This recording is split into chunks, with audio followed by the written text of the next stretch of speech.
وہ دوسری طرف جو اگر دیکھا جائے تو قرآن پاک میں ہے نا کہ نبی کی بیویاں وہ آپ کی امت کی مائیں ہیں. تو اس کی وجہ کیا ہے؟ اس کا جواب اس کا معنی کیا ہے؟ آپ کیا سمجھتے اس کا معنی کیا ہے؟ نہیں میں تو آپ سے اس لیے رابطہ کیا کہ میں نے ادھر جو پاکستان کے شیعہ علماء ہیں نا کافی مطلب علامہ شہنشاہ نقوی صاحب ہیں، آغا جوان نقوی صاحب ہیں، امین شہیدی صاحب ہیں. ان کو کیا آتا ہے بھائی؟ ان کو کیا آتا ہے؟ ان کا کنسیپٹ چھوڑو. شیعہ مولوی جو ہے نا، شیعہ مولوی سب سے عائشہ کی زندگی بچی ہے شیعہ مولویوں کی وجہ سے، ابو بکر عمر کا دین بچا شیعہ مولویوں کی وجہ سے. اللہ جانتا ہے آپ کے مولوی دفاع نہیں کر سکتے. آپ کے مولوی جو آپ کے اپنے مذہب کے جو مولوی ہیں، بڑے سے بڑا جو عالم ہے حیات کبار العلماء جو سعودی عرب میں ہے یا الازہر ہے، وہ دفاع نہیں کر سکتے. آپ کو بچایا ہے، آپ کے مذہب کو، ابو بکر و عمر کو، عائشہ کو، معاویہ کو، ان کو اگر بچایا ہے شیعہ مولویوں نے بچایا اپنی جہالت کی وجہ سے اور اپنے دین کو نہ جاننے کی وجہ سے. یہ جس دن اپنے دین کو سیکھیں گے نا شیعہ مولوی، اپنے دین کا دفاع کرنا سیکھیں گے، اپنے عقائد سیکھیں گے، تو اس وقت پھر آپ یعنی دنیا میں اہل بیت علیہ الصلوۃ والسلام کا مذہب پوری دنیا پہ چھا جائے گی. تو اسی لیے میں کہتا ہوں کہ سب سے بڑا غدار جو ہے اس مذہب کا کون ہے؟ نہ ہمارا سب سے بڑا دشمن نہ اسرائیل ہے، نہ امریکہ ہے، کچھ یہ جاہل شیعہ مولوی مراجع سے لے کر طالب علموں تک، یہ ان کی جہالت کی وجہ سے، اہل بیت علیہ السلام کے راستے سے دوری کی وجہ سے. تو یہ وجہ یہ ہے. سمجھ میں آئی نا بات؟ آپ ازواجہ امہاتہم بولو. اچھا یہ بات آپ کلیئر کرنا کہ یہ کیوں کہا پھر مائیں، مطلب ہے یہ مجھے تھوڑا کلیئر کر. اچھا ٹھیک ہے، میں اس کو وجہ بتا دیتا ہوں آپ کو. ایک منٹ. اللہ آپ کا بھلا کرے میرے بھائی کہ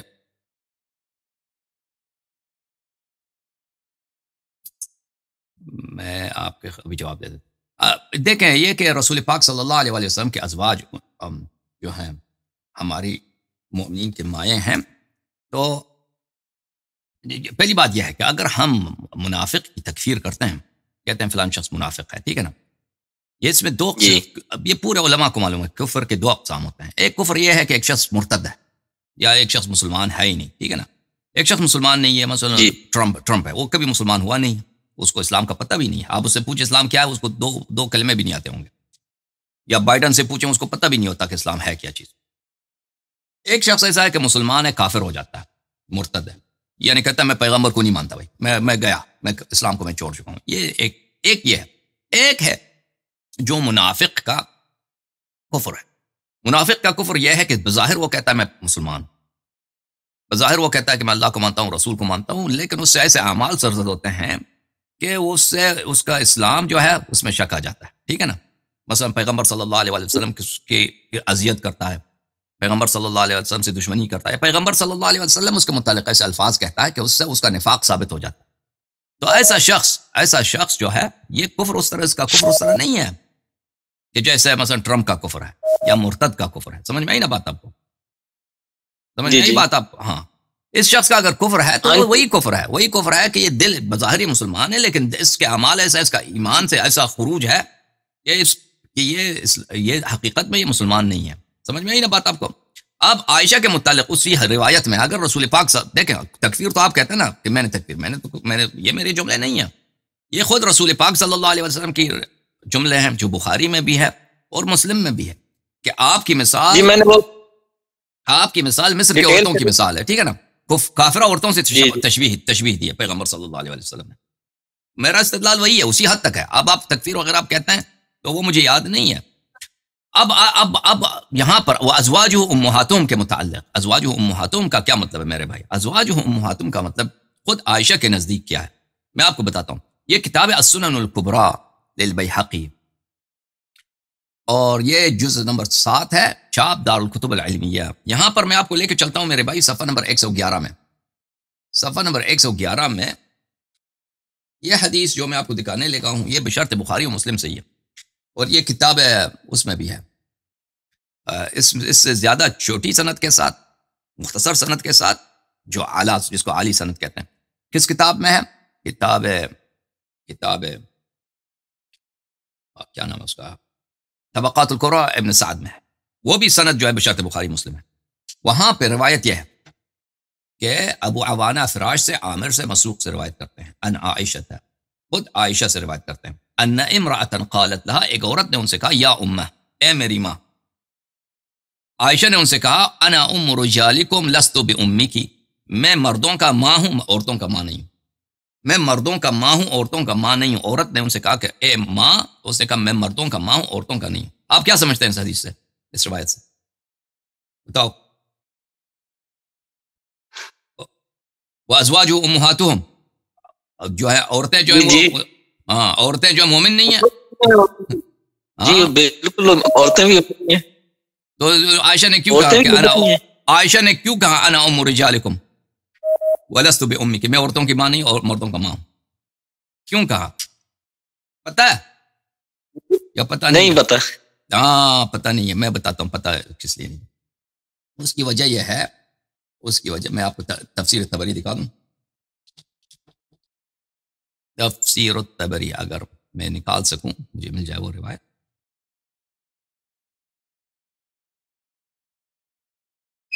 اچھا یہ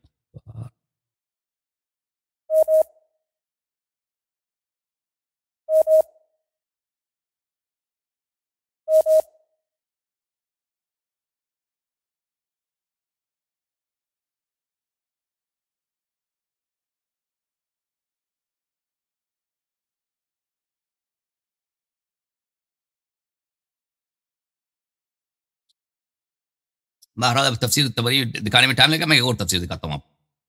ایک اور تفسیر دکھاتا ہوں، کوئی جی بات جی نہیں. یہ کتاب ہے الوسیط فی تفسیر القرآن المجید، تالیف علی بن احمد الواحدی النیشابوری، جزء الثالث، چاپ دار الکتب العلمیہ.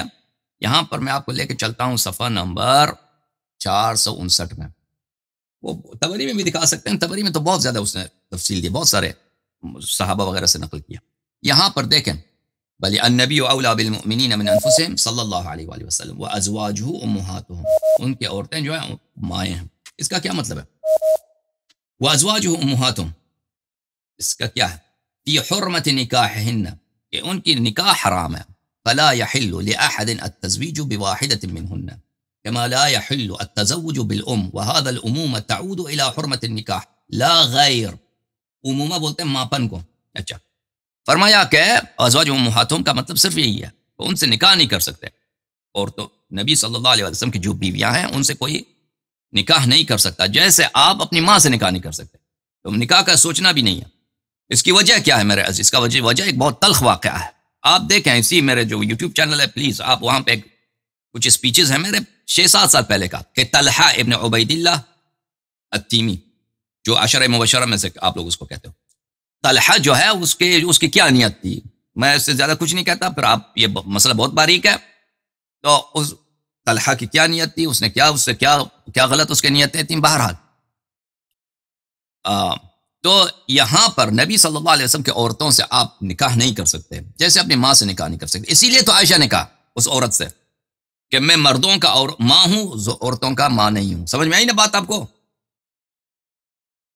جی جی ہاں. تو اس کا کیا ہوا اس آیت کا؟ کہ حرمت النکاح، عائشہ سے آپ شادی نہیں کر سکتے. اس کا مطلب یہ نہیں ہے کہ عائشہ سے کوئی غلطی صادر نہیں ہو سکتی. یہ نہیں ہے کہ عائشہ سے کوئی غلطی صادر نہیں ہو سکتی. قرآن مجید نے کیا فرمایا؟ یا نساء النبی لستن کاحد من النساء ان اتقیتن. بلی یا نساء النبی صلی اللہ علیہ وسلم، اے نبی کریم صلی اللہ علیہ وسلم کی ازواج، آپ کسی بھی عورتوں کی طرح نہیں، آپ کی شان بہت بلند ہے. ان اتقیتن، اگر تم تقوی اختیار کرو. ٹھیک ہے نا؟ ایک شرط بھی ہے نا، اس شرافت کا ایک شرط بھی ہے. رشتہ داری تو نہیں ہے اللہ کی کسی سے، ہے رشتہ داری بھائی؟ او بھائی صاحب نہیں. اللہ یاری صاحب، میں سن رہا ہوں آپ کی بات ہے، تو پلیز تھوڑا وہ جو آپ نے بریکی کی بات کہی ہے، تو میں نے تھوڑا سنا ہے کہ کسی نے صحابہ کرام میں سے یہ نیت ظاہر کی تھی کہ میں نے ایک نبی کی بیوی سے نکاح. سنو بس وہ کیا کریں، بس وہ بہت نازک مسئلہ ہے. اس نے بہت غلط بات کی تھی نا طلحہ نے. طلحہ وہ جب آیا نازل ہوا تھا کہ تم نبی صلی اللہ علیہ وسلم کے گھروں میں داخل نہ ہونا بغیر اجازت کے، تو اس کو غصہ آیا تھا جی کیونکہ یہ چچا زاد بھائی ہے عائشہ کا، یہ چچا زاد ہے، یہ دونوں بنی تیم ہے، رشتہ دار ہیں قریبی. اس کو غصہ آیا تھا کہ کیوں ہمیں منع کرتا ہے، یہ کون ہے آدمی منع کرتا ہے کہ ہم اپنے چچا کی بیٹی سے نہ ملیں، تو یہ مر جائے تو ہم کیا کریں گے. ہاں پھر اس نے بہت غلط جملے بولے نبی کریم صلی اللہ علیہ وسلم کے متعلق، اس نے بہت غلط جملے کہے. اچھا یہ دیکھو قرآن مجید کی آیت ہے، سورہ احزاب میں آیا نمبر صفحہ نمبر 421 میں، یا نساء النبی صلی اللہ علیہ وآلہ من یأتی منکن بفاحشۃ مبینہ. فاحشہ بولتے ہیں برے کام کو. فاحشہ کا مطلب یہ نہیں ہے جنسی کام، حتماً جنسی کام ہو. جنسی کام بھی لفظ کے معنی میں بتا رہا ہوں، جنسی کام. لیکن جو انسان غلط کام کرتا ہے، بہت ہی قبیح کام کرتا ہے. اچھا، یا نساء النبی صلی اللہ علیہ وآلہ وسلم، اے نبی کے عورتیں، ازواج، من یأتی منکن، اللہ کا، یہ اللہ کی جانب سے دم کیا ہے کہ اگر تم میں سے کوئی شخص برا فعل انجام دے دے جو بہت ہی واضح برا ہو، یضاعف لها العذاب ضعفین، اس کی عذاب دگنی ہے. ٹھیک ہے نا. نبی صلی اللہ علیہ وسلم کے عورتوں سے کوئی رشتہ داری نہیں ہے اللہ کی، یا جو بھی مرضی کر دیں بھئی اللہ ان کو بچا دے گا. نہیں، اس طرح نہیں ہے. بل ومن يقنت منكن لله ورسوله وتعمل صالحا نؤتها اجرها مرتين، اور آپ میں سے جو اللہ کی طاعت کرے گا اور رسول صلی اللہ علیہ وسلم کی طاعت کرے گا اور عمل صالح بجائے گا، اس کو اجر بھی ڈبل ملے گا. وَأَعْتَدْنَا لَهَا رِزْقًا كَرِيمًا، اور اس کے لیے ہم نے رزق کریم بنایا.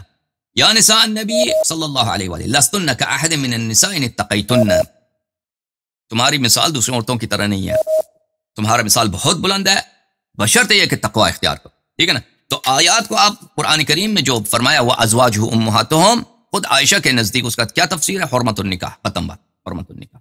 ہم بھی نہیں کہتے کہ نبی صلی اللہ علیہ وسلم کے کسی زوجے سے آپ نکاح کر سکتے ہیں، یہ تو ربط ہی نہیں ہے اس مسئلے سے، ربط ہی نہیں ہے. جہاں تک یہ ہے کہ ازواج سے غلطیاں سرزد ہو سکتی ہیں، وہ قرآن نے واضح طور پہ کہا ہے. وَإِلَّا یہ بیہودہ ہیں یہ آیتیں. مَن یأتی منکن بفاحشۃ مبینہ یضاعف لها الضعفین من العذاب، یہ دگنا اس کو عذاب ملے گا. تو یہ سب باتیں باطل ہوتی ہیں. اور مزید بولو جناب، کوئی حکم ہے؟